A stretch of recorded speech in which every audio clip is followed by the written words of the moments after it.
world.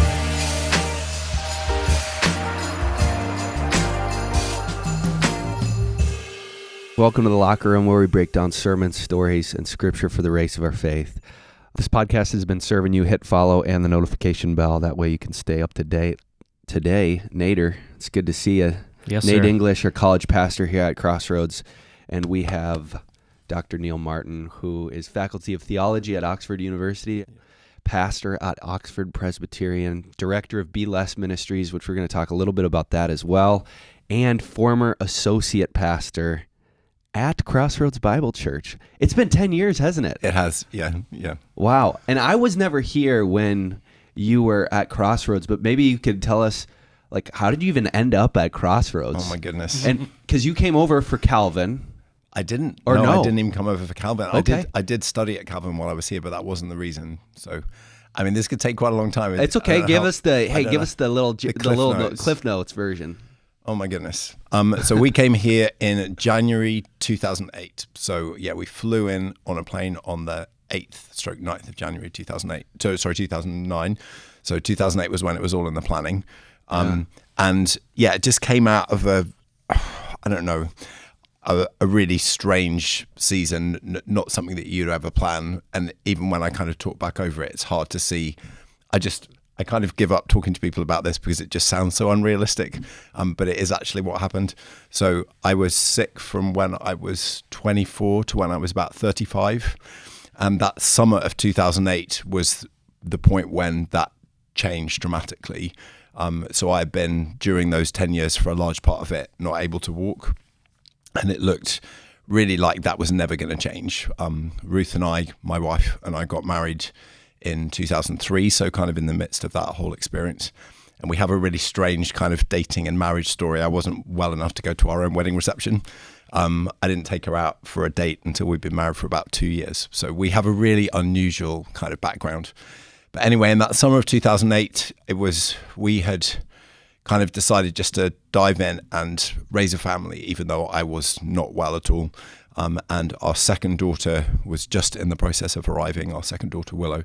And my health just went like right off the cliff at that point. And what were you struggling with?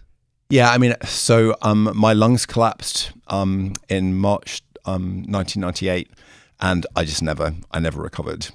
So even though the lung capacity came back, I had fever symptoms, balance problems, sleeplessness.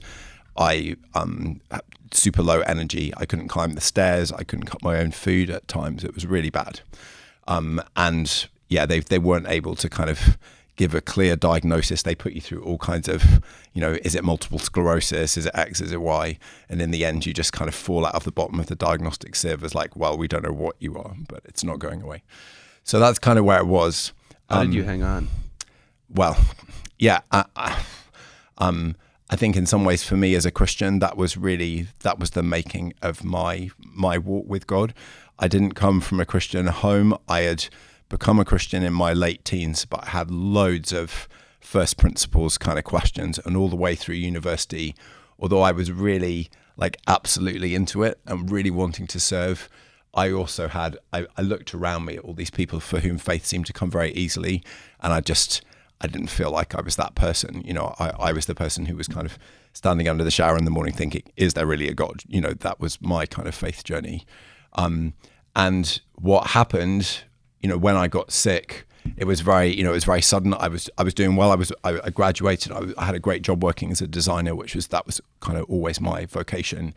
And I was sat at my desk one day and then boom, just my lungs went down and I got rushed to hospital. And I think I ran out of my own resources really fast. And that was, I think a lot of people who've, if something really big happens, this is a lot of people's experience. You kind of expect that, while you're young and resourceful, you're going to be okay. But actually, it's amazing how fast the wheels can come right off. And I think I discovered through then it was a long and often a really kind of brutal experience. But I think I just discovered there was no kind of epiphany where like God suddenly revealed himself and everything was perfect.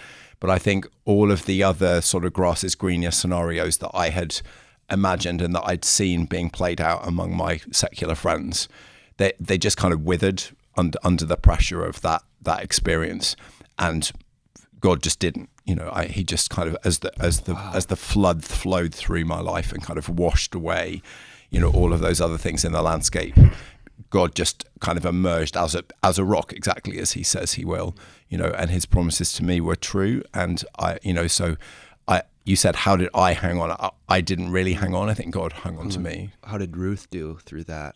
Yeah, I mean, so I met Ruth probably, the thing had some kind of peaks and troughs. So about 2.5 years in, I'd had to go back and live with my parents and leave London and kind of watch, all of my friends kind of going on along that journey that we were all on together before. And, but I was able, I think this was kind of mid 2000, coming up to 2001, a friend of mine in London very kindly offered me like a ground floor accommodation in his house. And I was able to creep back and be this kind of strange person who would just like, I was able to do a little bit of work from the house, and I was able to get to church, but literally like kind of walking up there with a little portable seat on my back so that I could sit when I needed to sit. And so it was in that context where Ruth and I met.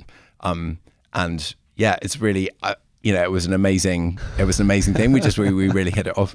And she was just, she was and is an incredible person, an incredible Christian, to be willing to kind of move towards someone who's clearly, really anybody who knows me would know like the prospects were not that great, even fully healthy, but the prospects looked even worse than they, and yet she was willing to kind of step into that with me. And I think we realized pretty quickly that we had to make some important decisions about whether we were for real, because it was, a big, in that situation that you can't, there's no scope for kind of messing around.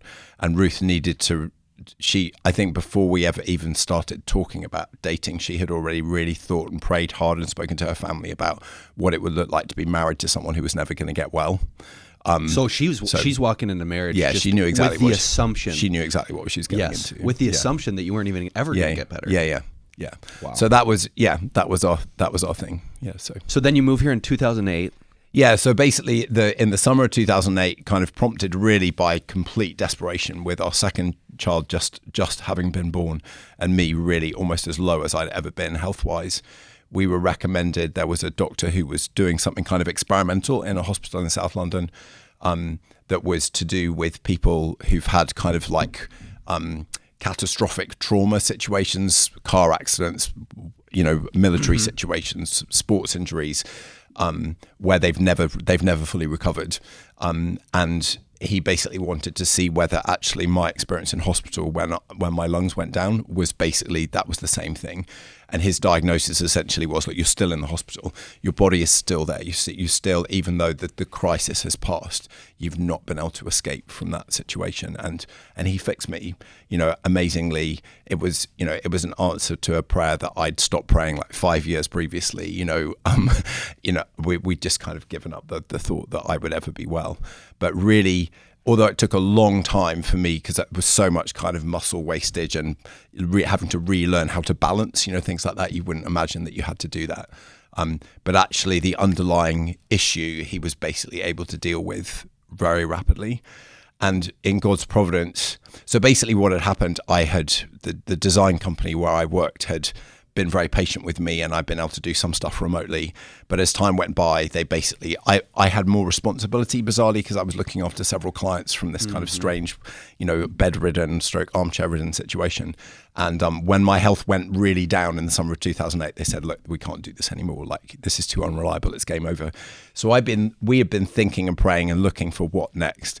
And I'd signed up to go to seminary in the States, because we were thinking, well, maybe like a wheelchair professorship is the future. We longed to be involved in ministry. Yeah. I had been pouring myself into my kind of walk with God during those years, and I'd written a book, and I'd had, I really felt like God had been working and investing in me. So, I really wanted to put it to use. So I had this seminary place all lined up, and as soon as I got well, it was like, wow, okay, I can actually be part of the solution to how we fund this. And so with my design credentials in my back pocket, I started putting out some feelers, and I got hired for a short-term assignment at Zondervan HarperCollins in Grand Rapids. So the thing that brought us here was that. So I came here, we put everything that we owned in a crate and sent it down to the seminary in Florida, and it was bobbing on the ocean while we were coming over here to Grand Rapids. And yeah, we arrived in the January of 2009 with our two little daughters. And that's like a standing stone moment for us, that the 8th of January 2009, because we arrived at Chicago airport and they basically said, you can't come in. There were problems with our visa, and we got put in that part of the airport, which is for the undesirables, soon to be returned to their place of origin. And Ruth and me and our two little daughters, 2 and 6 months old.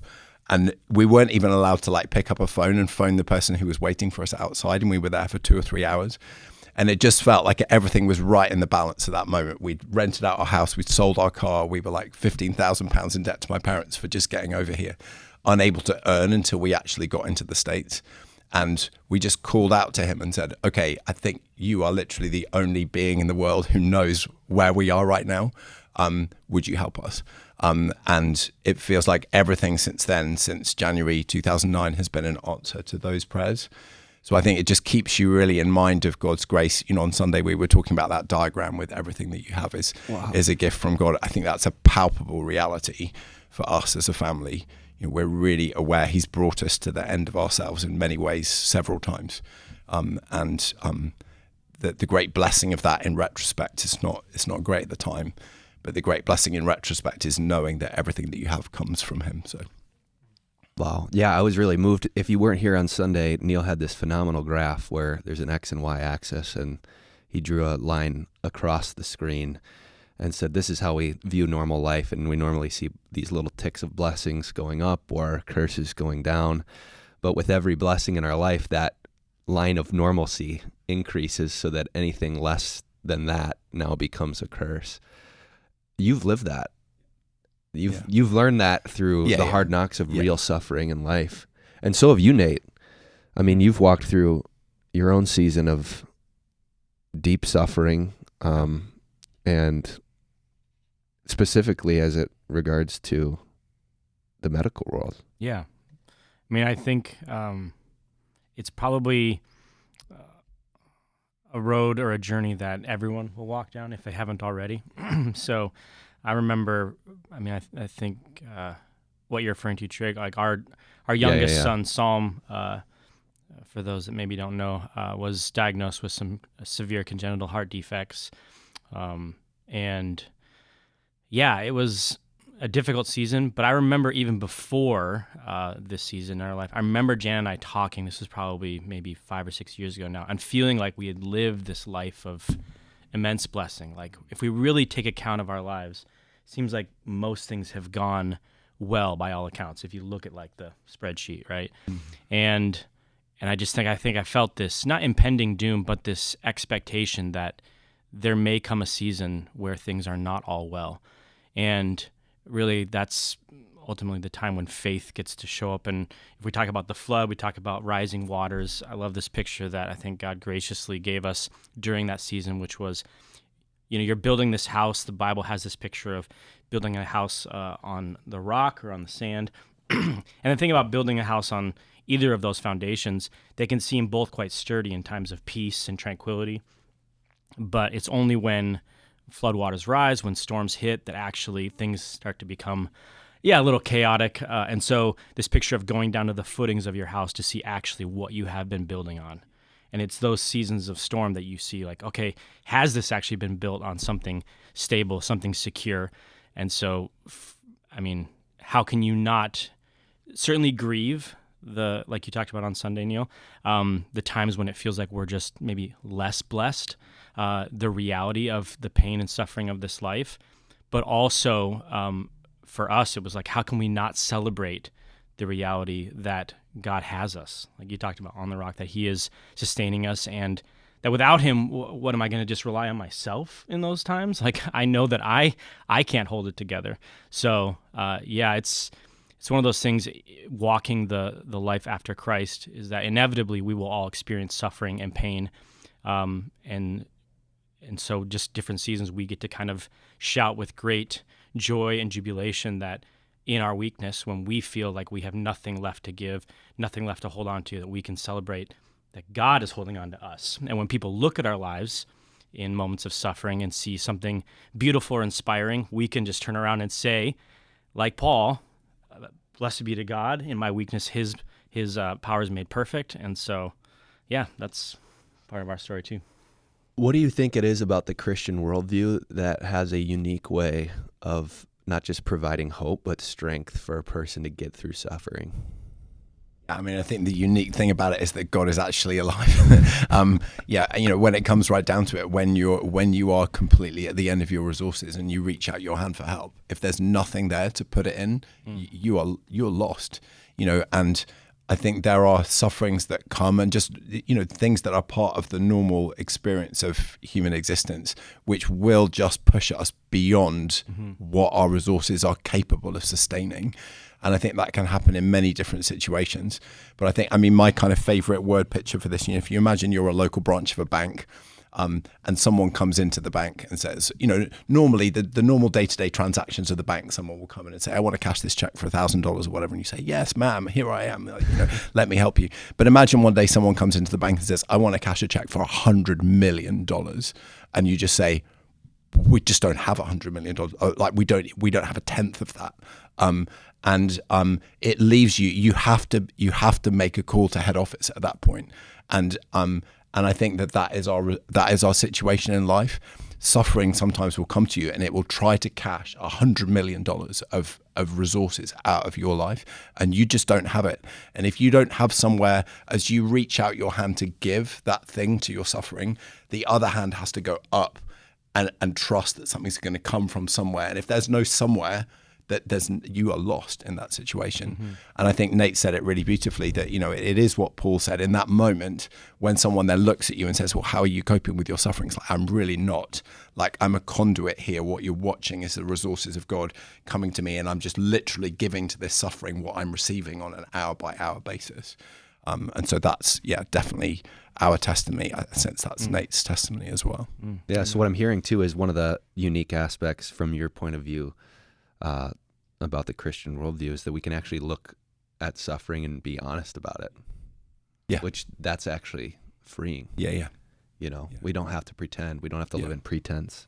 Yeah. Very briefly, how'd you end up at Crossroads?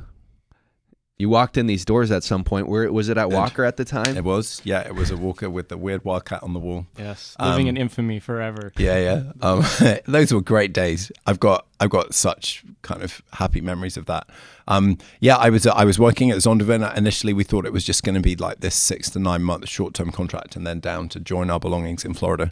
But one way or another, on the work side of things, it was just a golden season. It was really amazing, like having been lifted up out of this kind of, long time of waiting and feeling like that, certainly from a professional perspective, that I wasn't able to contribute that much. Suddenly, like, God lit this thing up, and with a small team of other really great people at Zondervan, we were able to do some really amazing things, and it kind of culminated in being asked to take on the update of the NIV Bible in 2011.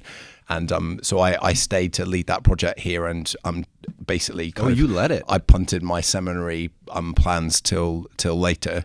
Things were kicking off on the work front. I was flying all over the place, and it was just amazing. I think I'm really grateful to God that he lifted us up and put us in a completely new situation. Nobody here really knew the background, and so there was no one saying like, Neil, are you okay? Like, is everything going to be all right? And that was a really great way to actually be okay and to be all right, because I was living. It was a new life almost. Yeah, it really. I just feel, the Bible has so much to tell us, doesn't it, about kind of regeneration? And I just genuinely felt like I was kind of living parable of what regeneration really felt like. New country, new body. Yeah. Ruth, Ruth, a new husband for Ruth, it's kind of like super weird. She got a new too. Rob Monticelli, who was at Zondervan with me, invited me to come to Crossroads, and we just loved it right from the start. We jumped straight in with Rod preaching on kind of Abraham and then the God of the City series that I alluded to on Sunday. And I honestly, I've never been so kind of just gripped by the teaching of God's word. I'm really, really thankful for those days.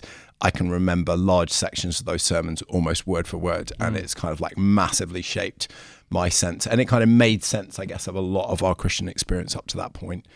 And there were some really, really significant moments along the way there. I remember I bumped into Rod at like a garage, like a cookout thing that was happening in the Walker car park, I think. Parking lot, that is. Sorry, let me just get my American vocabulary back. And we just realized that we had a load of stuff in common in terms of the people that we were reading and our concept of God's kingdom and what that all looked like. And so he asked me to give my testimony in the church and to tell a little bit about what had happened. And obviously it was all very, very fresh at that time. And then shortly after that, he said, well, why don't you have a shot at preaching for us? Yeah, and I just... Was that your first time preaching?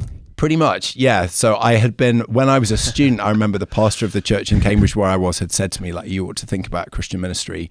And all the way through those years, that had stayed with me. And I guess I had been really intentionally preparing for that through the years of illness, reading and studying and trying to teach myself how to teach the Bible. But I had never kind of like, it was, yeah, what probably 13 years after that pastor at university said to me, you ought to think about Christian ministry, that in completely on the other side of the world, it was Rod who said to me, look, you know, will you come and preach for us?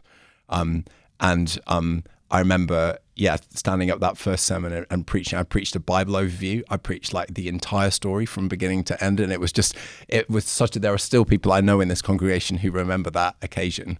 And it was a really sweet, in all kinds of ways. I mean, you can imagine having come out of what we come out of. You know, I still feel, actually, I was really moved by this even just this last Sunday. I was in that armchair for so long that I can still feel like the fabric of it under my fingers. I can feel like what it felt like to sit there and just study, but basically be immobile, and to stand up to preach, to feel like, wow, just to be able to physically stand in front of these people is an amazing gift from God. So, so that was kind of the beginning of our Crossroads journey. When the NIV came out in 2011, the elders here very kindly and graciously invited me to be the associate pastor of the church, very much more in, kind of hope than that actual realization of any present gifts. I think they were looking to the future in faith. And they gave me the chance to go to Calvin and kind of fill in all the many gaps in my kind of self-directed theological education and get myself an MTS there. So that was 3 years then of serving here at the church and then studying down the road, and they were just sweet years, and really, really benefiting from. He's not here, so I can embarrass him, but a massive shout out to Rod. There aren't that many kind of people in Rod's situation who would give as much time and share their ministry as much as Rod shared it with me. We were in a situation where the church had just stepped onto 2 campuses, North Point as well as Walker. And the two of us used to share our sermon series. So if we were preaching through, I don't know, Ephesians or something, like Rod would take the first little chunk of it and he'd do that at Walker. And then the next week he would take that to North Point and I'd come back with the second sermon in the series and do it at Walker. So we were literally like dependent on one another. So we were in... And we're so radically different. Rod is like this kind of like locker room kind of sports coach kind of, personality. And I'm, I guess, much more kind of cerebral in the way that I present. But underneath with our vision of it is so similar, and our sense of the riches and the depth of the text and how we study is really, really similar. So it was just, I don't know, I felt for the congregation it was like kind of whiplash every week, like kind of going from one to the other extreme. But for us, those were sweet days. Yeah, no, that's good. I love it. And so, Nate, when you met Neil, that was when? I'm trying to remember what the year was. Crossroads is unique in that it's a large church, but sometimes feels more intimate than maybe you would recognize on a given Sunday, especially even now as we sit in the round. It feels like it's intentional that we know each other, we see each other. So I had known of Neil and seen him in the sense of from the platform and teaching, and he had been teaching a ministry training course, so we were a part of that as well. But to really know him, I remember Jana and I were a part of a friend's wedding, and Neil was officiating it. It was up on the lakeshore up in Frankfurt or something, I think. And yeah, it was I think the rehearsal dinner that we happened to just sit at a table, Jana and I and Neil, and just kind of started a conversation beyond just the quick hello or whatever that happens on a Sunday. So that's, I think, where the relationship first started. And then just over the time of being a part of the community, you get to know people just by proximity and time. And so just getting to know Neil and Ruth, and we really didn't know your kids even that well while you were here. But the relationship, I think, was substantial enough that when Neil moved back to England, that we kept in touch, and things grew from there and stuff. So, and you spent a little bit of time over there. Yeah, right? So that's kind of I think what really pushed us more into the space of knowing each other truly as friends, not only doing life together but ministry together. So yeah, Neil, when did you move back? We moved back 2014. 14. Okay, yeah. So Neil, you can maybe speak about this too, but moved back to get his PhD at Oxford, which is no wild. big deal, Do you know John Lennox? I do. Yeah, like, do you know him personally? I don't know him personally. No, okay. But he's in our city. So. Yeah. And the thing about Oxford is that it's not that big of a city. I mean, it's big in the sense of how it impacts the world, but like, what would be a comparison here? Like Holland? I mean, it's so walkable. It's like, so like if you're there for a length of time as a student, or you can kind of see it all. Yeah, you start to get to know people in rounds, and especially the circles that Neil runs, like, people interact and stuff. But yeah, so you moved back, and then Neil was a part of a church there, and there was a need for, from what I remember, worship leading and helping to serve in that capacity. And so Jana and I moved with our 3 kids at the time in 2015, and spent a year together in Oxford with Neil and Ruth, and all 4 of their kids at the time. Your youngest 2, your boys, were born here, right? They were, yeah. But then, so that's, I think, where the relationship was even more established. Obviously, doing ministry side by side, and then for us, it was just a year. If you've been a part of Crossroads for any length of time, somebody brought it up recently and kind of made a joke about it. It wasn't intentional. I think that I made some kind of pun of this, but we had a website called The Englishes in England, in the sense of just like talking about our ministry and like helping to raise support and stuff. And they're like, "Oh, that was very memorable." And we're like, "Yeah, I guess." I wasn't trying to like make some kind of sweet promo. It's your personal brand. The personal brand. Yeah. So did that, and then just stayed in touch even after we came back home, and it's been really sweet. Yeah. And we neither of us will probably kind of linger here, but that brought us both into a shared season of really acute suffering, actually. Amen. And I think probably both of us would say that in some ways, just as difficult as some of the other things that we've been through with, experiences with health and suffering with those that we love. Because the church that I was part of was a mess. And we found ourselves I just didn't have any kind of mental or experiential dashboard for what was happening. And it was a really tough experience. And even though I had this great kind of aspiration for Nathan and Jana that they would come and we would be able to partner together. And I had been thinking like Crossroads days and how sweet that had been, and that kind of sense of partnerships. And the church here had been such a model of what it looked like just for straightforward, brotherly, easy relationships. But I think for both of us, that was just a realization that actually it's not always like that. And church can be a really messed up place as well as a really sweet place of kind of brother and sisterhood. And so we went through that together. And it's actually been, a journey for us, and a really, despite the pain, a really sweet journey to try to reestablish that connection in the years since then. So Nate led this trip over to Oxford this summer. How was it? With a group, and it was just absolutely awesome. God was so good to us.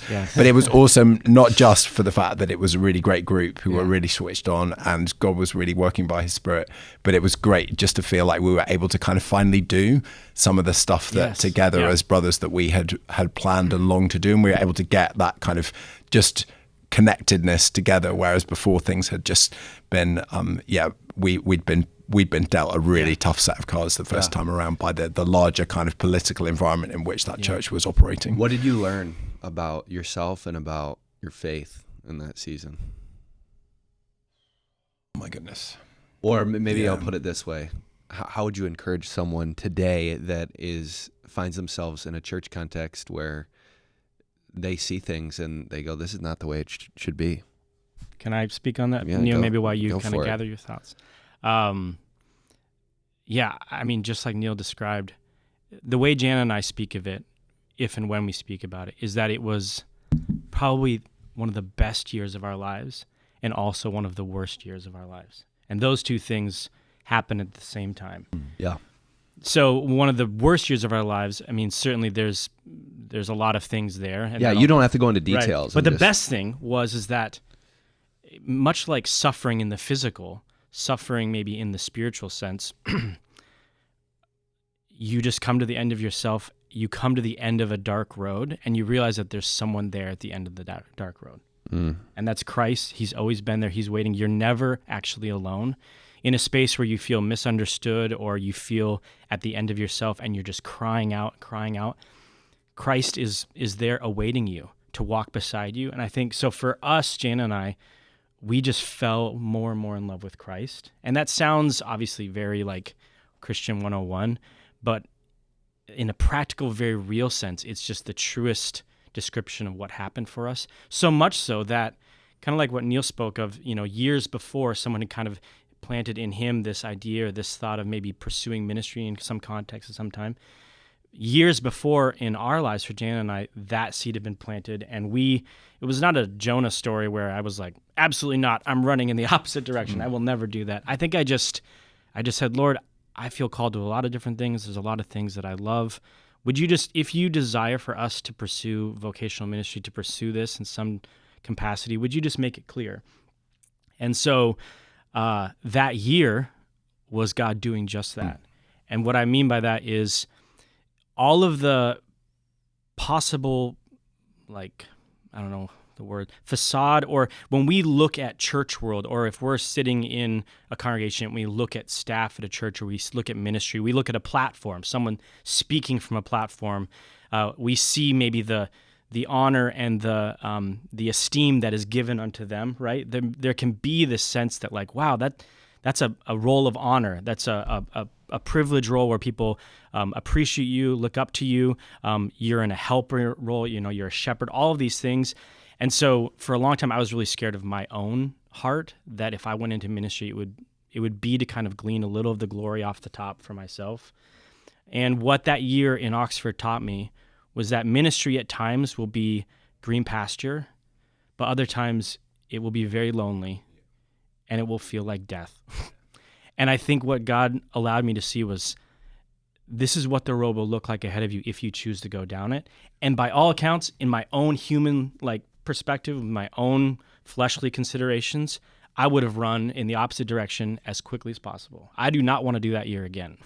And it's not that I'm seeking out that year or any year like it, but I just saw the bottom of the barrel of what ministry can look like, the pain of it, and I just didn't want anything to do with it. And yet, Jan and I can testify that a peace that was beyond the boundaries of our understanding came over us, and we felt like the gift that God gave us was being able to see the whole landscape of ministry, and even so, feeling completely at peace that we should step into it. Yeah. So it's like seeing it with clear eyes, I think, is what the gift for me Dude, is. And you are serving so faithfully here, man, and you've been such an encouragement to my life, and thanks, Tryg. Pastored me in moments here, and I just want to thank you for it's sticking a joy. with it, because it's such a joy. From the other side of the Atlantic as well, it put the biggest smile on my face when I heard I was pulling for that, and I'm so glad that that Crossroads said, yeah, come on the team. Thanks, Neil. Yeah. I love it. You want to add anything there? Or? Yeah, I mean, I think just for me, I mean, all sorts of things. I mean, it was a wreck for us. It nearly killed us. It took 2 years, I think, just to even find the edge of the crater and begin to crawl out.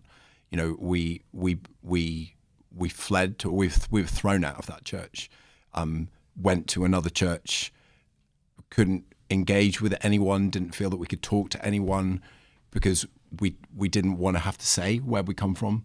So we went from being really engaged and and very much involved to a point where we were not involved at all. I remember going away with some friends for something to do with our kids, and a bunch of other guys who were in ministry. I remember them sitting around a table like this over dinner and talking about their vision for preaching. And I just remember feeling, I have nothing to say. I have no vision for preaching. I don't think I will ever do it again. It totally shattered my confidence. I found myself in a situation where I would have ideas of things to start, and they would last like for a morning. And then by the time the afternoon came around, I was just like, it's never going to happen. I'm never going to do this. It's never going to be me. We were leafing through one-way tickets to New Zealand, literally, looking to try and get to a place where nobody knew us. Ruth was scared to go out of the house, so it was terrible. It was really, really bad. We found it it was acutely hard that our family here at Crossroads were 4,000 miles away, and we felt, I'm sure that we were wrong about it, but we felt like the narrative was that we, we'd gone there, and for unexplained reasons we had left the church, and we felt that people here were drawing their own conclusions from that, and that was just really, really heartbreaking, because the time that we'd spent here had been such a rebirth, such a time of trust and brotherhood, and just to feel that had been kind of infected in some way with the sense that we were like a damaged currency. I'm sure people didn't think that, but it's really hard not to think that when you're in that situation. So I think in all of our journeys with all of our stuff with the illness, I just didn't have the dashboard for the part of life that I think so many people experience, where actually they just feel like, I've got a whole load of things that I would love to just be able to seek help with, but I can't even open my mouth because I don't think that anyone would even begin to understand. And so I think the main thing for me that came out of it was just, that's actually, even though the winning of that has been just tremendously costly, but I think from a pastoral perspective, I think that's really shaped me. I look out now if I'm preaching, and I see that that's probably what's going on behind the eyes for quite a lot of people. The experience of trauma of being in a situation where literally you are having like waking up in the middle of the night, flashback moments, that's lots of people experience this kind of stuff, but I'd never been there. And then I think just enduring gratitude, to good friends. Andy, my partner in ministry back in Oxford, was just awesome. I think that when you've been through a kind of abusive situation, you lose your sense of your own confidence in your judgment of the reality around you, and you just come out of it thinking, maybe it was all my fault. Maybe I'm awful. Maybe I really should just get out of the way because I'm the problem. And so to have other people step into it and say, yeah, you're an ordinary sinful individual, but the thing that happened to you was wrong. Like, just for people to be willing to be boldly stepping in. And then, for this door to have opened, it was very nerve-wracking, I think, to step into the role at Oxford Pres, and Andy very gently, because I was doing a doctorate at the time, I was able to kind of hide behind my academics, and I was still very much involved with ministry, with student stuff all the way through it, but I was able just to very gently find my way back into life as a pastor and in a church. I felt even this Sunday, I felt more like the person I used to be at Crossroads than I have for a long, long time. But it's taken that long. Like this, the kind of like the final collapse of that episode happened in 2016. That's like 7 years ago. So just getting a sense of how long that takes to work its way out. And also I think just an awareness, that I said earlier on that, this thing about as life asks you to, pay out that check for $100 million and reaching up and out for help. Really, this is the place where I've learned that. Illness taught me that kind of, but this is the place where because to forgive, particularly for someone who shows no inclination to actually, no understanding of even what they did, how do you forgive someone who it's probably not, you don't feel safe to engage with, but still you want to have a posture of wishing them the best. The only way that you can do that, there's nothing within myself, certainly, that even wanted that, let alone have the resources to give it. And so the progress that we've been able to make along that path has all been about reaching up and out to God for help. And then also, I think just, that it sowed so much confusion and difficulty into really solid relationships. And just the journey of watching those actually grow and become better and stronger. Nathan and I think it's a sweet thing that we now share, that we've been through that experience of really profound wounding and have been basically put in a situation where we were kind of we were forced to misunderstand one another almost by the circumstances, and then to try and work through that's taken a long time, but it's been really sweet to be able to work on that together. And I genuinely think, one of the things that's really striking is that in our modern world, we are obsessed with the new and the shiny. You know, if someone offers you, like, would you like a new car, or would you like this beaten up, many times repaired secondhand car? You would always say, oh, I'd like the new car. But I genuinely think God prefers the beaten up secondhand but much repaired one, because in that much repairing is an expression of incredible love and kindness from him to us as he repairs us. And then as we offer forgiveness to one another, there's a love from Nate to me and me to him that we would never have seen if we hadn't had to cross that kind of chasm of misunderstanding and difficulty. And so that's a really sweet thing. That's redemption actually at work. So yeah, I'm grateful for that. Same thing that Nathan said. I never would have chosen it, but am I far enough through it yet to say that I wouldn't have missed it? Maybe almost. Yeah. Praise be to God. I mean, what an amazing testimony.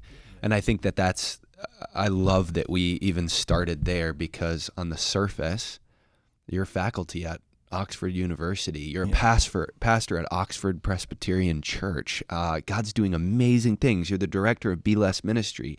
You headed up the new NIV translation. Like, so on the surface, if we're such a resume. Have you heard of David Brooks? No. He's a writer for the New York Times, but he talks about eulogy virtues versus resume virtues. That we live in a culture that is constantly working on our resume virtues, when the only thing that will really matter is the types of things that will be said about us in our eulogy. And I think what I'm hearing in these types of stories is that God has led you through some incredible mountains and valleys, but the valleys are the things that have actually shaped you to put you in a position to have the powerful ministry that you now have in the situation that you have, because you have learned through that suffering. Yeah, and I think, that's the reason why this little charity that I run is called Be Less, right? We don't actually want that, and for the people that we work with, we don't want that resume kind of like the long list. That's not going to help anyone. It's certainly not going to help the person who possesses it. We live in a city. Oxford is kind of like the quintessential be more city. Like, it's always about what's the next degree you're going to get, what's the next book you're going to publish, what's the next hill you're going to climb. But ultimately, like, real life won't allow you to continue along that journey in the end. Like, you will come to the moments where the wheels will come off. How do you see people handling that type of, because Oxford is a microcosm of, in a way, of what you're describing of the American culture right now, right? You need to be more, do more, say more, read more, write more. Yeah.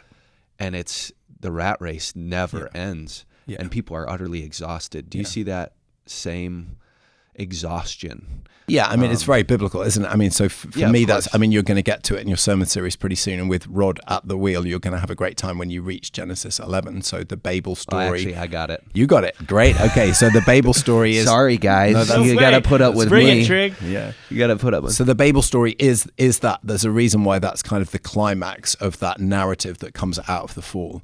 Is just to say, look, ultimately, that's what we're left with. When we say that we want to be God, we want to be like God, ultimately that leads us trying to build some tower to the heavens in order to make a name for ourselves. And we end up confused. Yeah. So J.R. Tolkien, I think, captures this really, really well when he says, look, when humanity said to God, look, we want to be like you, knowing good and evil, when we reach out for that crown of deity ourselves and put it on our heads, the problem is that crown of deity weighs 10,000 tons. Like, if for a moment, if you put that on your head, it will kill you. It will crush you to death. It feels so appealing. It's kind of glittering, and we feel like we want that control. But no human being can really endure the thing that we think it is that we want. And it's for our own good that God, that he confuses the language of the people of Babel, because he doesn't want them to kill themselves by trying to be this thing that's totally unattainable. So I just think, being less is good for us. It's great. The thing for us that we need is for Christ to be all, for us to serve him joyfully with all of these amazing gifts and opportunities that he's given us. That's the place of true freedom. So, yeah, it's a real privilege for me kind of being within that city to be trying to kind of initiate this sort of underground movement to say, hey, actually, maybe this entire culture is just, it's going in a self-destructive direction. The thing that we should be is seeking to be invisible, seeking to just to serve, to wash feet, to let others take the credit and to be happy about it when they do. That's what it looks like to be a Christian, and that's freedom. So. Would you say, Neil, also, like in the context of Oxford, the many avenues for ministry and opportunities to really speak into young adults, especially students' lives, I mean, for probably the vast majority of their lives, the students that show up at Oxford have been the most in every aspect of their world. Yeah. They've been the best. Yeah. They have been the 1% or whatever. Yeah. And all of a sudden they descend upon a city where everyone shares their same unique perfection and so this concept of I've had to be more, I've had to be the best, and now I'm just run of the mill because everyone here is the best of the world as far as academia, thought, and so this opportunity to share the freedom of saying actually to be less is there's a freedom there. And that's why pride never works. I remember Tim Keller came to Wheaton one time. Or a few times while I was there, but he used this illustration of, pride requires not that we're just better, but that we're better than somebody else. And so you could be the best concert cellist in your, is that how you say it? Yeah. Cellist in your city. But if you get off the train in New York City, you're immediately surrounded by 100 people that are better than you. And then what do?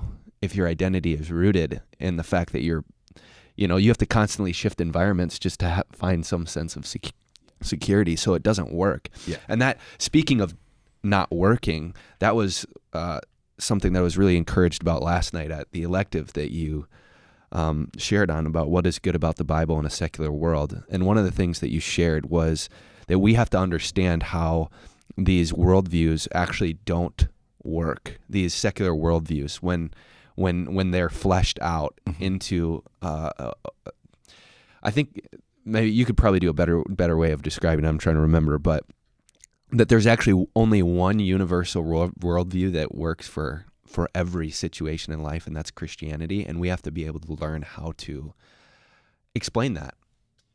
Yeah, I mean, I guess the point that I was trying to make, I think I would encourage us as Christians just to be, it feels like a massive bar for us to say like, oh, Christianity is the one worldview in the world, but that kind of explains every situation, because it feels like it puts us on some kind of pedestal that we can't justify. I don't think we have to be able to perceive that or to be able to argue for that in order to persuasively, helpfully engage with our secular neighbors. But I think the thing which is really helpful there is just recognizing, look, in order to be someone who's living within there are so many different secular kind of narratives out there, but in Oxford, we see a whole kind of soup of it. That the students that I meet, that the people that we meet who are coming and kind of inquiring and interested in church, that they're forced to adopt quite different versions of themselves depending on which set of circumstances they face, because the particular thing that they're kind of engaging with is only good for a certain kind of aspect. So, if it's the part of them that's really passionate about a cause, then the framework that they have is very much kind of fitted to that. But as soon as you then ask them, well, like, where do you think you come from, or what's your purpose in life, or whatever, they would say, well, I don't come from anywhere. I don't have any purpose. I'm just a collection of and yet atoms. They're extremely passionate about these things. Yeah, and so those two things don't belong in the same life. Like, how could you say that you're passionate enough about something to want to persuade someone else to come with you, when actually underlying that, you really believe that you're just an accident, and that passion is just something that's happening to you, but you didn't really choose it. It's completely kind of passed to you by your circumstances or your genes or your society. And there are so many conflicts like that within the secular world. I think it just leaves people really kind of restless. They feel like they're always having to kind of stitch together the unstitchable. And so however hard and challenging being a Christian might be, and it is, I mean, we've shared some of the things, like being a Christian is no like easy ride, but there is that fundamental rest of just saying, like, all of it resolves into this coherent personality of Jesus. Of course. Yeah, and it's not about holding up a trump card or saying I'm better than you because I have all of the right answers. But one of the things that really ministered to me yesterday is you said, a lot of people that are atheists like to point at Christianity and say, well, that worldview is just far too exclusive. And you said something along the lines of, well, okay, let's take just for example the basic secular premise, which is that the good life is one in which you achieve your dreams, you pursue your passions.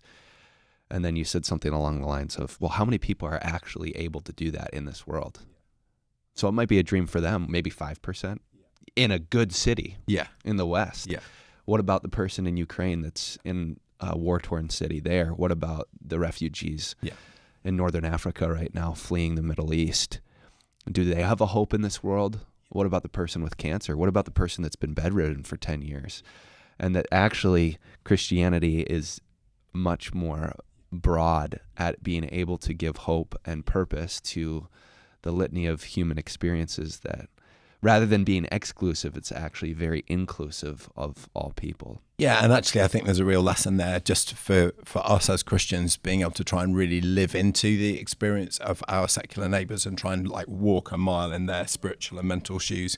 Because it's easy to feel like, oh my goodness, my faith is so exclusive. Maybe that just means that it's wrong. Maybe it's just my own little, it belongs in my own little private village, my own little Christian bubble here in the Bible Belt, but it's not going to work as soon as I look on the global scale.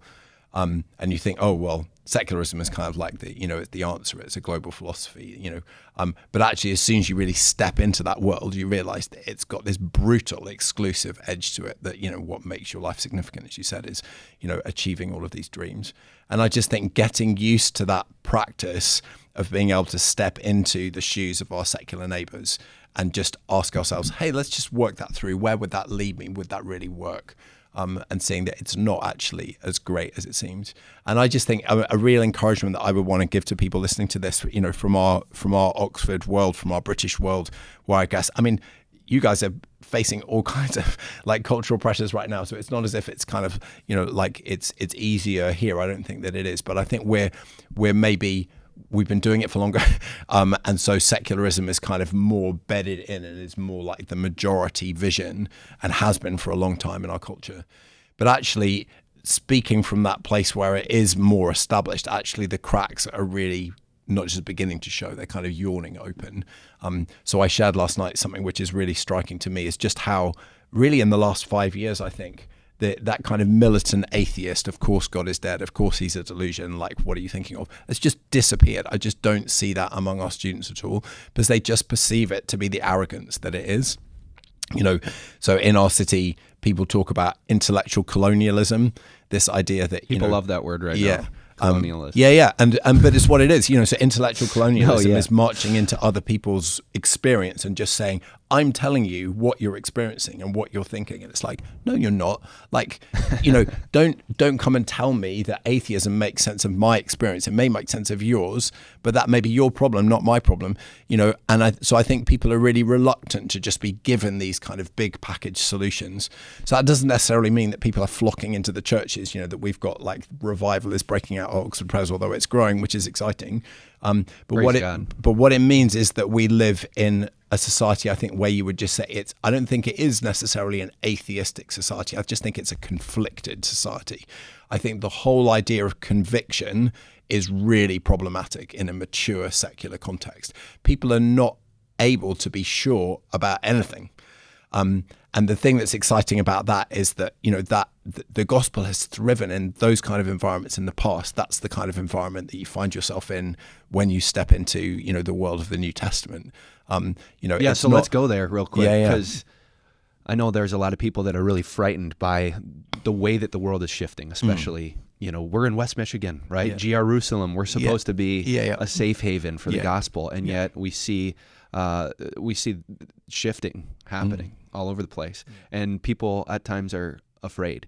And how might they be encouraged that their world is actually not that different? In fact, maybe even more nurturing to the gospel than the environment that God was calling his people, his very disciples, to step into in the first century. Yeah, I don't think there's anything much. What's the not right word? Not to be comparative, because obviously we all have our own issues. We all have our own struggles.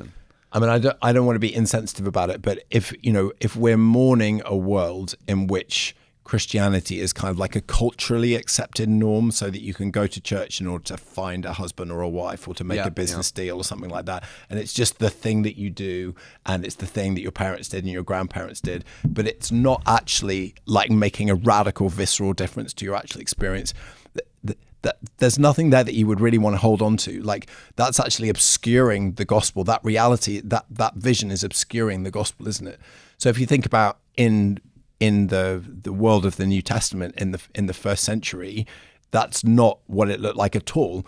But the gospel grew and exploded in an environment which was radically individualistic, radically pluralistic, something which just had no place at all for, Christian concepts of, God being, for the least and the lost and all this kind of stuff. That just didn't make any sense whatsoever. And yet that's the environment in which the real good news of the good news was able to be seen clearly. So, it's tough watching like great kind of glory days for the gospel, maybe, I don't want to say fading, but kind of like that they were for their time and in their era, and that era is no longer our era. But it doesn't mean that there can't be great days in the present and in the future. We're not restricted just to the set of tools that work for us in the middle of the 20th century, as if like that's all the gospel's good for. It can do a good job of ministering to that kind of society, but no other society. Actually, through history, the places where the gospel has really run free and God has done great things has generally been in cultures which are much more angular and difficult and awkward for Christianity. So, in some ways, even though it's Christianity on a war footing in Oxford right now, and we're a minority, and to be identified as a Christian is to kind of like stick a big sticker on your forehead saying I've committed intellectual suicide. That's how it would seem in Oxford. But actually, that's a great start point from which to have authentic conversations. People have to be curious about that. Yeah, absolutely. Do people ever approach you and legitimately think like there must be something wrong with this person? Yeah, I've had it literally. So in the ministry where Nate's been involved in this, but we do this thing called The Search. So where we take over a coffee bar in the center of town on a Monday night and basically do you wouldn't think this would work, but it works really well in a very secular environment, just to literally let Jesus be seen for 10 minutes, just show him at work and just pull out a few provocative things that Jesus is doing that are so contrary to the way that we think in our modern world, and then just let people discuss it on tables. But I've had students show up on those tables and say something like, well, I thought Oxford was an elite university, so what are you guys doing here? Like, how did you get in? Because their assumption is, like, to be a believer is to be, like, stuck in some kind of medieval fantasy. Like, so, did you just sneak through the interview process and kind of not disclose that you're actually a complete loser, But the thing that's interesting is that they can be really shocked and surprised by the Christians that they do meet, because actually in that kind of environment, the sort of person who is going to say, they're going to put their hands up to be, I'm a Christian and I'm willing to stand for my faith in this difficult environment. They will often be really thought through, really switched on, really sharp. And it can shock, someone who comes from that atheistic perspective to see that. I think, here in West Michigan, maybe we're sadly used to the phenomenon of someone who has grown up in a Christian home, who's always believed that Christianity is right, who's always been told that this is the answer, who's never actually had to really think for themselves, like why it's the answer or what even is the question that it's the answer to. Pack them off to college, first time sitting down in a basic kind of biology class or something, and like the pin just bang, but blows the whole thing away. And they suddenly just think like, well, my faith has just literally disappeared in front of my eyes, because it's just so fragile that way. If you've never had the chance to build that resilience and actually see some of the stuff that we've been talking about the real solidity and gravity of Christian faith. But what we see now, which is fascinating, is exactly the reverse of that.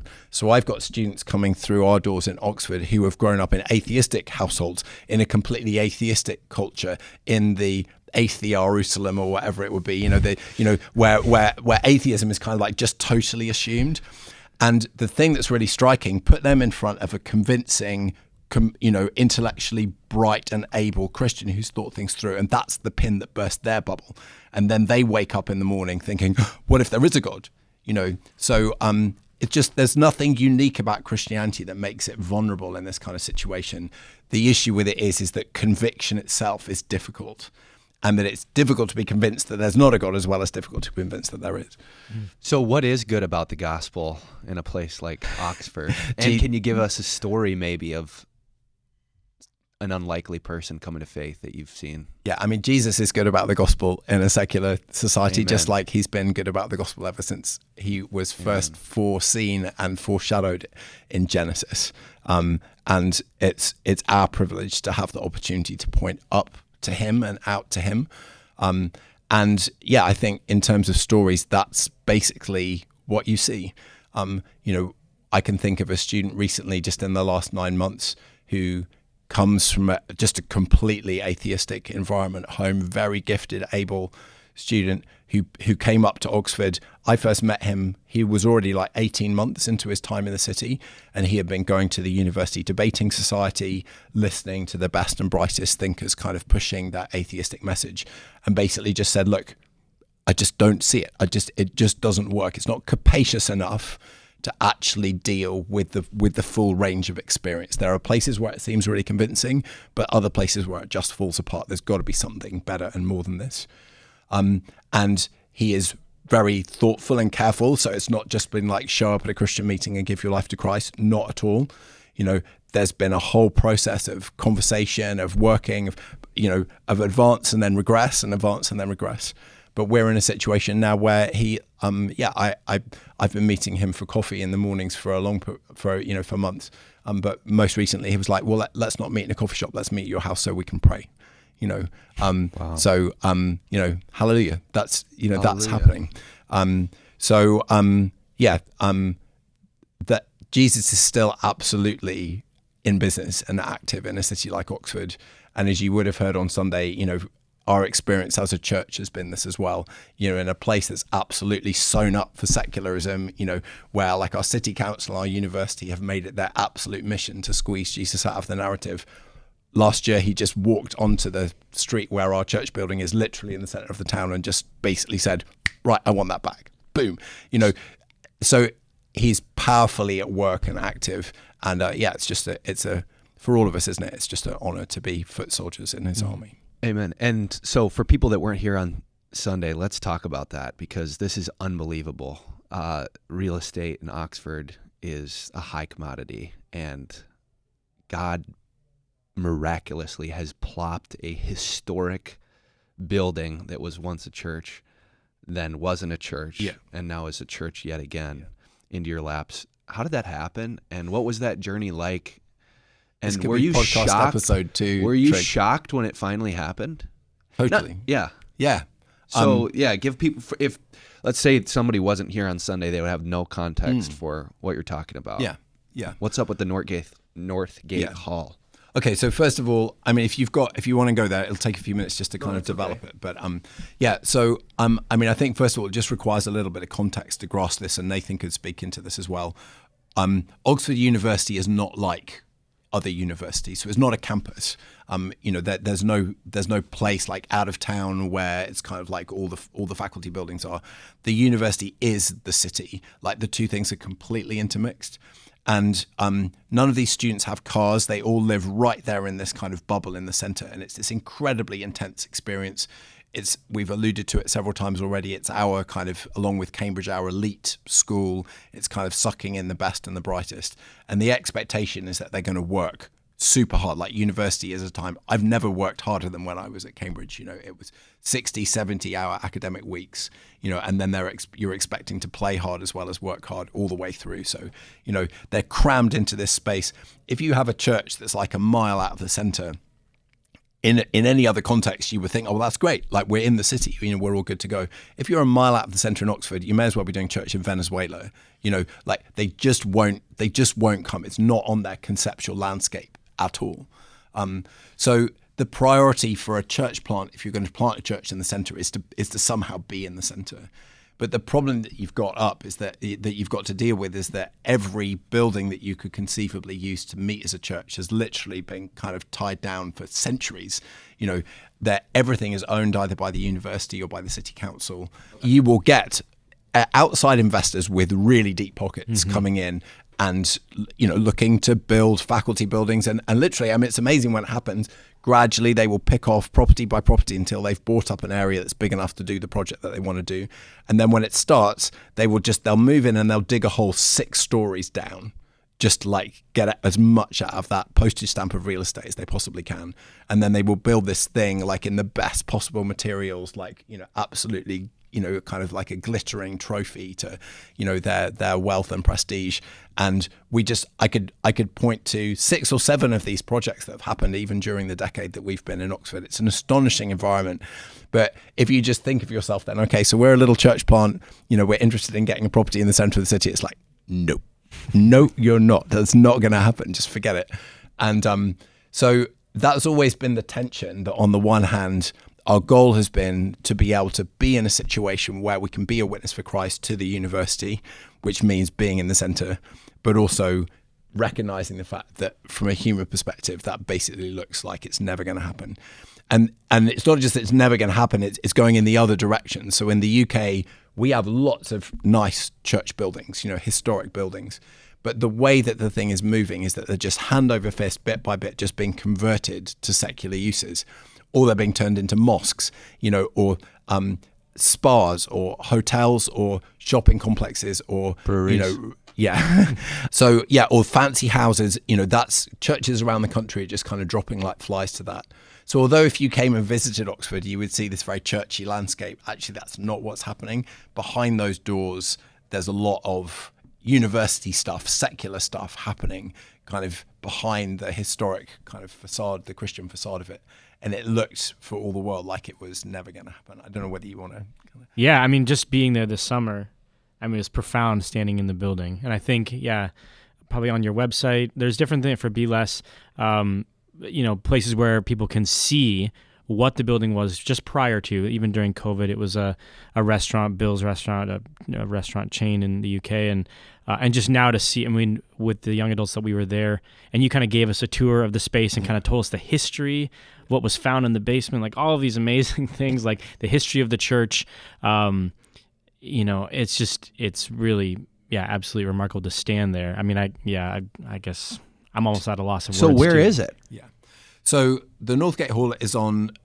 right next to Mission Burrito. That's right. It's right next to the burrito place. And the coffee shop. And how'd the burrito place get a spot? That's what I want to know. So they rent it from Oxford City Council. And they pay a lot of money. You're eating a lot of burritos, so keep going. And also, in England, it's amazing how small a space you can get a burrito place into. You'd be amazed. So if you had a room the size of this one here, which is, I don't know, like 12 feet by 12 feet, that'd be good enough for a burrito place in Oxford. Honestly, we make a lot out of a small space. So, but trying to find a place where you could seat 400 people, that just doesn't happen. The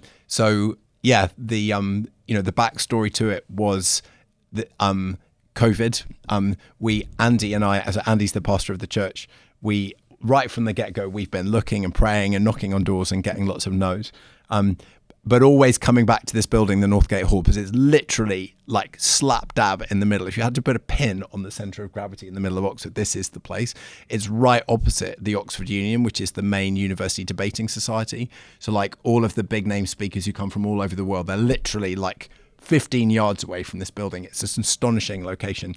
And that's partly the reason why it's then been so influential in the past. So, and the reason why there's so much kind of like emotional investment in this particular place is that from the 1930s to the 1990s, it was built as a church and used by the Methodists initially, but then it became the base for the Oxford equivalent of InterVarsity, kind of like the Christian ministry within the university. And in those years, this central place became like a beacon for evangelicalism within the city, and then also much more widely, because it would just have like all of the to the extent that we've had in Britain influential evangelical figures, John Stott, J.I. Packer, C.S. Lewis, Martin Lloyd-Jones, they were all there like urging the students to come on and follow Christ, and hundreds of them did. So you get these stories of like, on every morning they would be in there to pray, and then on Saturday nights they'd all get together and the place would be absolutely crammed to the rafters with Christians. And there's some old like cine footage of them. They're all in their suits and their comb overs, kind of like with their Bibles open, singing, belting out "And Can It Be" as loud as you can imagine, And so they're just hundreds of people converted in that space, hundreds of people felt God's call to ministry or to go out to the mission field, we did an alumni event in there. One of the most moving things in this whole process is when the building reopened, we just did an open call to anyone who's got like good memories of the Northgate Hall in the past to come back. And we filled the room with all these octogenarians and nonagenarians who were able to, like, they did an open mic thing and they were able to stand up, some of them like with a bit of assistance from a walking frame or whatever, and say, that's the seat where I became a Christian. Wow. You know, this is where I was standing when I heard, you know, God basically like call me to go to Turkey, and I was there for my whole life in ministry, you know. So it's got a really special place within our kind of Christian scene. I can't think of anywhere else quite like it, kind of on like within, you know, on a national basis. And so our hearts kept coming back to the Northgate Hall, just thinking. But what happened in between? Yeah. So, I mean, as the typical story would be, it's owned by the city council, and the city council gradually raised the rent, and the students found it really hard to afford it. They had maintenance issues that they couldn't sustain. And in the end, the city council were able to just squeeze them out. And first of all, it became a lesbian and gay community centre. So again, just an indication of where things are culturally within the city. And then ultimately in 2010, as Nate said, it became a branch of this big restaurant chain. And yeah, a chain of restaurants that has like 300 sites. You know, it's owned by a billionaire down in London. And so it just felt like it was never, it was just, no, so another, you just come to that moment like, nope, forget it. Like, it's never going to happen. I remember walking down that street and looking in through the windows, and you see like the great big kind of air handling ducts and everything. You just think, that's another one bites the dust, baby. Like, that church is gone. Like, it's never coming back. But I think because it's got such a history, we were just very aware that, you know, that would be perfect. Like, it would be a dream. It would be a once in a lifetime opportunity. Yeah, if we could be anywhere. Yeah, that would be the place. That would be impossible as it is. Impossible as it is. So anyway, so basically we started I chatted to several people about it. I know, you know, through various different connections. I've got, you know, friends in Oxford who, some of them are in local businesses, and some people kind of know the property scene. And so there was one guy who basically said, look, well, probably what you want to do is just try to get to know them at least. So Andy, you know, my buddy, the senior minister, and me, we would just go in there. Like, if we had people visiting town, we go in for breakfast or go in for dinner and try and get to know the staff, and we got to know the manager. And in January of 2020, like, the pinnacle of our aspirations here was that we went in and we pitched to use the restaurant for an annual general meeting for the church. So, like, get the whole congregation together. It'll be a catered event. We thought, like, this is going to be a win for the restaurant, but it's going to be a win for us. And maybe they'll like us, and maybe they'll offer us, like, to use it on Wednesday afternoons or something. I don't know. We didn't really have much of a plan, but that was so we arranged an AGM for April 2020. So then, obviously, like, all hell broke loose literally in March 2020, and our whole country went down into lockdown. And I got this email from the head office of Bill's, that's the restaurant, in London. And it was just an auto-generated email that had gone out to anyone who had a reservation anywhere within the network all over the country. And it just said, dear Mr. So-and-so, you know, we're terribly sorry, your reservation had to be cancelled. Like, unforeseen circumstances, all of our staff have been furloughed. Lots of love from the Bill's team. But at the foot of the email, it had this set of top tier email addresses, which just their standard footer from the head office. And one of them was the National Commercial Property Director. So I phoned up Andy and I said, okay, well, what do you think? Let's have a prayer about this. And then we emailed this guy. And this is the moment where you try and act a little bit bigger than you are. And so we're like, yeah, you know, have you got any idea what you're sitting on here? Like, this is a really important historic asset. And, you know, we would love to, you know, you must be really struggling during COVID, like, you're not making any money. You know, if we could use it while the restaurant's vacant, we'd love to. Or if we could sublet it from you, or, you know, tell us that, you know, if you want to get rid of the lease, like, you know, we'd be up for it. Really, like the longest of long shots, like a total Hail Mary pass. And he wrote back. And basically we got into a conversation. And then I just can't describe it. I mean, that was the summer. Is he a Christian? No. Yeah. So this was the spring of 2020, and it was like a 3-year battle from that point, because the council, who were the owners, were like not having it at all, for all sorts of reasons. And, you know, so we got to the point where the restaurant were really keen to work with us, and then the council dug in their heels and said no. And then it looked like the restaurant were going to reopen, and they like commissioned like all of the COVID modifications that had to be made to the site to make it safe. And it looked like that was kind of like the lowest point. It looked like it was never going to happen. But then we just kind of made it our business just to stay on the phone, like every month, just phoning up the guy at the council, just like, hey, what's happening? I've not seen the restaurant reopen yet. What's going on?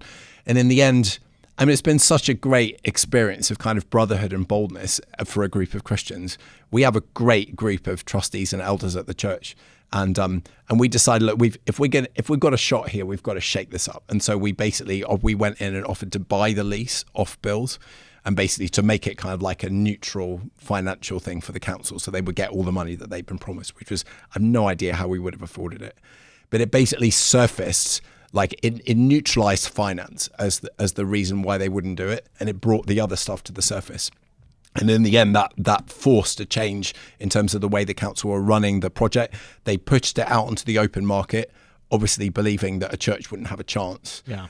They said to us, look, you've got to raise 5 years rent in 2 weeks. They're just trying to like make it too hard, right? They asked us to raise about 3 times the amount of money that the church had spent from its inception all the way to that point in 2 weeks. And were they requiring that of anybody else that was interested? It was just a hoop for you. Yeah, I mean, I think the people that we were competing against are all national restaurant chains. Yeah, well, and it was always going to be expensive, but were they kind of trying to put an extra barrier in the way? Yeah.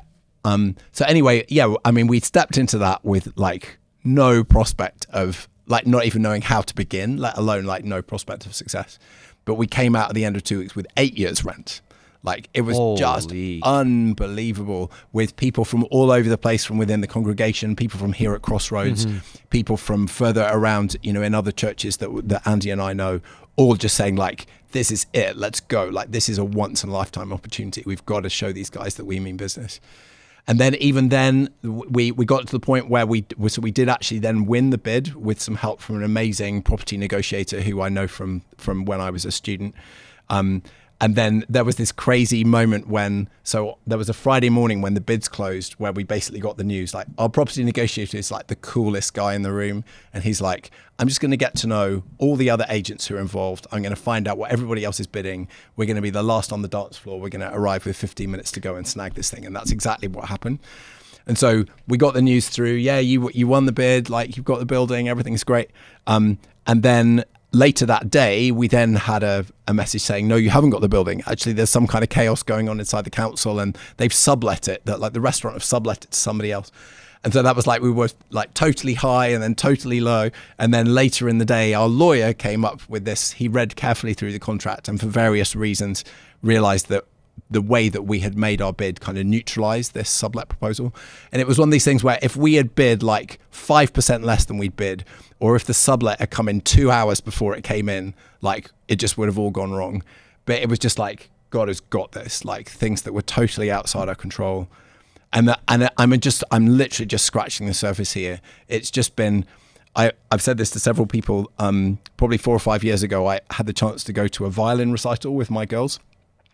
And we went to see a lady called Anne-Sophie Mutter, who's probably one of the most celebrated violin soloists in the world. And she came to play at Keble College, Oxford. She's got a Stradivarius and everything. And she was there, and it was a seating lottery.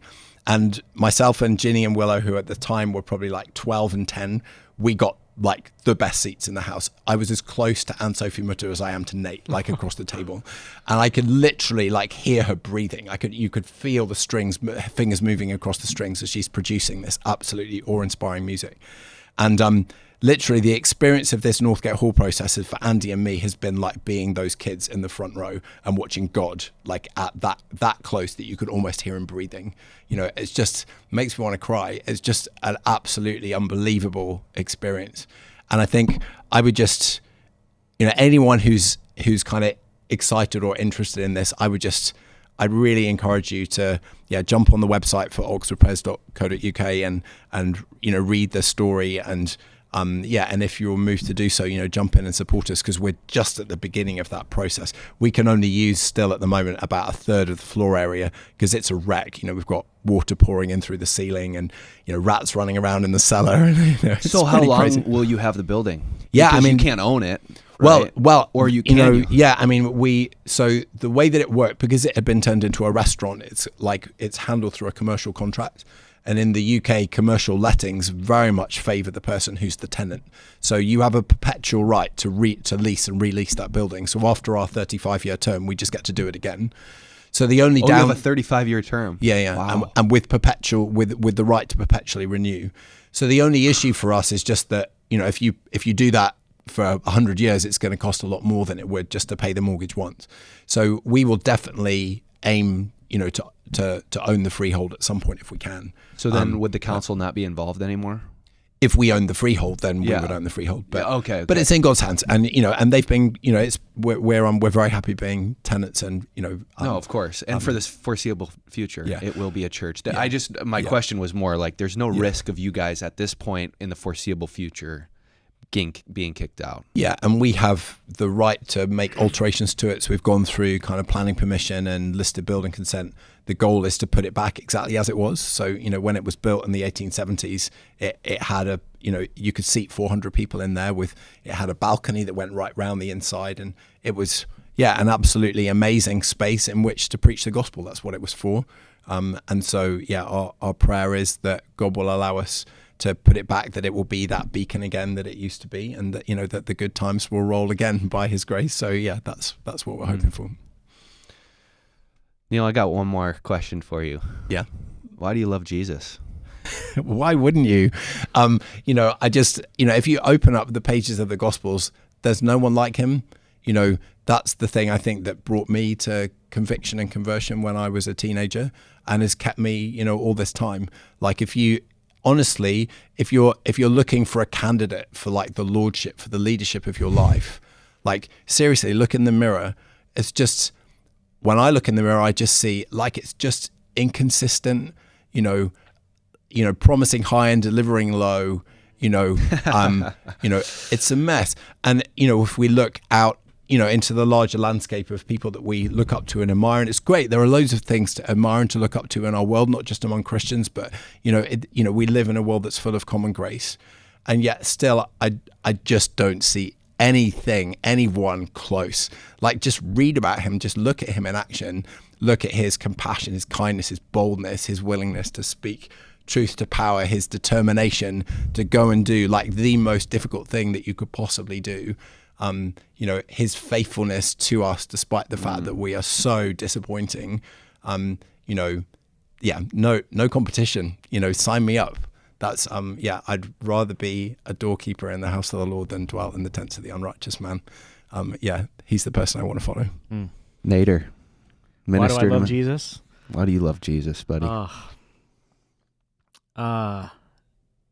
I think of the last passage that I think it was the last passage that I preached on a Sunday at Crossroads was in Mark chapter 12 about the widow's mite, and just thinking about in the chaos of the temple where people are giving their gifts, the creator of the universe, His eyes fell upon this widow who no one else saw in the most obscure and insignificant moment to maybe the rest of the onlooking world, but to this woman, like it was her everything.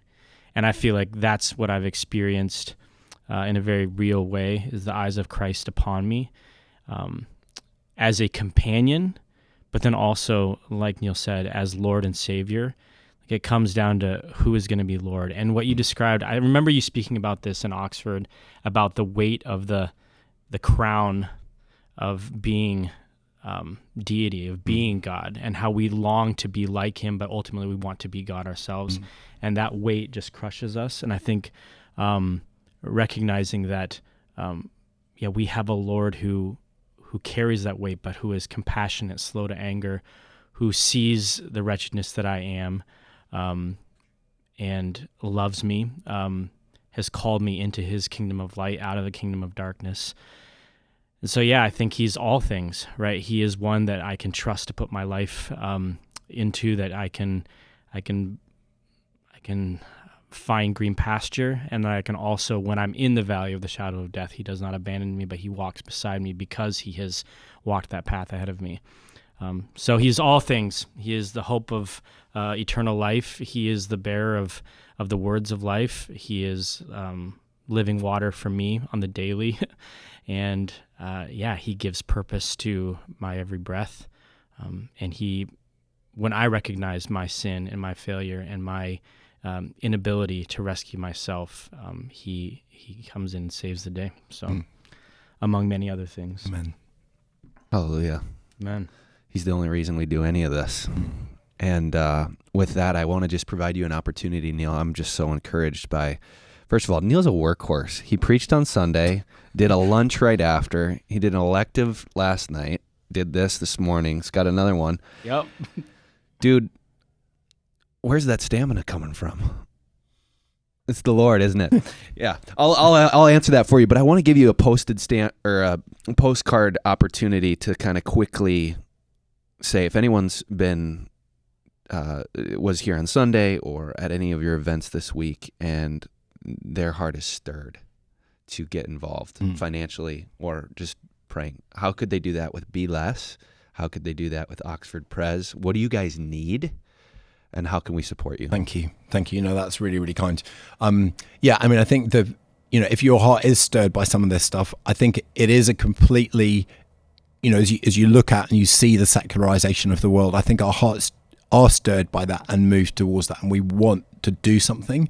But sometimes it's difficult, if you're wherever you work or whatever you're doing, it's like, well, how can I do anything about that? But I think with the ministry in Oxford, it really is a team effort. It's a partnership between us and Crossroads and between us and the other churches that support us. And I said this to the group last night, the scholars who are on the ground working with me, Andy and me and the team at the church, we may be like the point of this particular spear, but the only way that that's actually going to do any damage, the only way it's going to penetrate any armor is the shaft behind it. And that's people praying, that's people giving, and ultimately that's God enabling. And we are absolutely only as strong and useful as the team that God puts around us. And as you've just heard, the ministry is growing. We need a bigger team in order to actually keep doing what we're doing. So we would love to bring people into that group. Would love to kind of welcome anyone who's listening to this who feels stirred by it to be part of it. It's really easy to do. And we can put the links to both the website for Be Less and Oxford Pres in the description of this podcast. In fact, we will do that. And then also Crossroads, just so you know, our focus for year-end giving this year is local and global church planting, and the beneficiaries of the global part is Oxford Pres this year. So, just be excited about that. I mean, this is awesome, and why wouldn't you want to? So we've committed to that. So I have no idea what the Lord has in store for that, Neil, but I'm praying that He does another amazing, miraculous work. His fingerprints are all over your life. It's such a gift. We met way back, just briefly, I think on a Sunday that I preached way back before I was even on staff here, like last November. Yeah. But since then, being on staff here, I've only heard the world of your story, the ministry that God is doing through your life, and I'm honestly humbled to be in your presence as a brother in Christ, just linking arms, even if we're across the sea. So I'm just privileged to sit down and talk to you, Neil. And although honestly, I mean, Rod would say it, but it's our testimony. We are just ordinary, less than ordinary material here. To him be their praise. Amen. Yeah. But it's fun to watch. Yeah. It's fun to watch. So thank you for being a faithful vessel. And you too, Nate. Dude, you're the man. Grateful Appreciate to be you. a part of the conversation. It's been a joy over the many years, as Neil has described, to partner together. And it's remarkable to see God move when we get a front row. Yeah. And He can do it. He can do anything. And this is just a really profound reminder that nothing will stop Him if He desires it. And so we get to just be a part of what He's inviting us into. It's awesome. Yeah. It's awesome. Yeah. Absolutely. And I was texting Rod this morning because he's in Ukraine, and he said, make sure to give Neil a hug and tell him I love him. And I want you to have the last word. So if there's anything burning on your heart that you just want to encourage the people at Crossroads with, go for it. Yeah, I mean, I would just want to say thank you to you guys. So, we're so grateful. It was this church that gave us the opportunity to begin on this journey. I felt that call to ministry as a 21-year-old, but it was this church that called us into it. I remember Rod saying, I'd put my hand up even when I was sick with the church that we were part of in London, and I remember them just saying, well, you don't really fit, we don't have a space for someone who is unwell, and it's really high risk and everything. And I remember when I came here, I remember so clearly I was part of Rod's little group of kind of guys who were thinking about ministry. And I remember him just saying, Neil, your illness is your qualification for ministry. Like, you know, and just that vote of confidence, that belief that you guys had in us, that is totally instrumental in everything that we've talked about here. So we're grateful to you guys, to God through you. Crossroads has been a massive blessing to us, and we're privileged to continue in partnership with you. I love it. Well, if this podcast has been serving you, hit follow and the notification bell. That way you can stay up to date on the newest podcast. We will put in the description below the links to Be Less, which Neil is a director of, and they need support right now, as they always will, and we can stand in the gap for them and help support them through prayer and financially. So if it's been stirring you, you can click on that. Also, if you're interested in Oxford Pres, you can click on that as well. What else? This is The Locker Room, where we break down sermons, stories, and scripture for the race of our faith. We love you. Have a great week.